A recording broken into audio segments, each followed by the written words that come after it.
Почитувани кочанчани, утре, сабота, од 8 наутро ќе започне 16-тата седница на Совет на општина Кочани.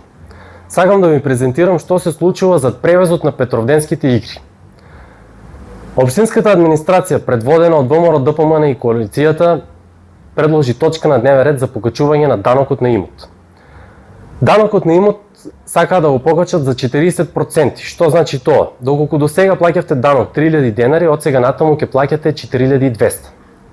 А данокот на промет на недвижности ќе се зголеми од 3% на 4%.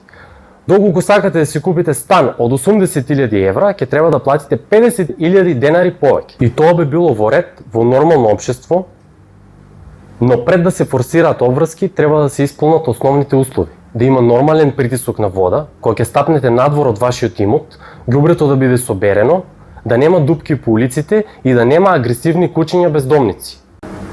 Ние, како советничка група, доста беше, нема да го поддржиме ова неосновано покачување.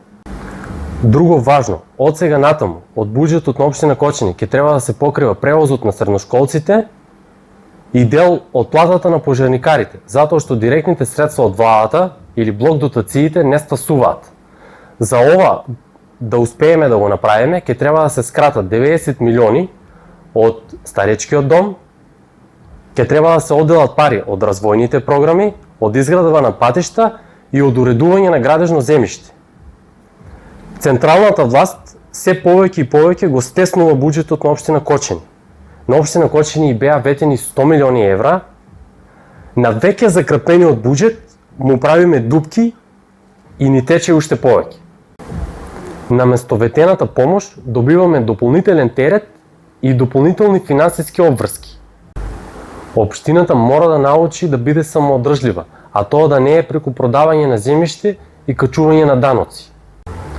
Од изборна единица 3, а токму од Кочани имаме и пратени. Пратениците не се во парламентот само за да ги застапуваат интересите на партијата, туку да ги застапуваат и интересите на местата од кои доаѓаат. Советничката група Доста беше нема да гласа за овој ребаланс на буџетот на општина Кочани со кој се откинуваат средства за развојот на Кочани.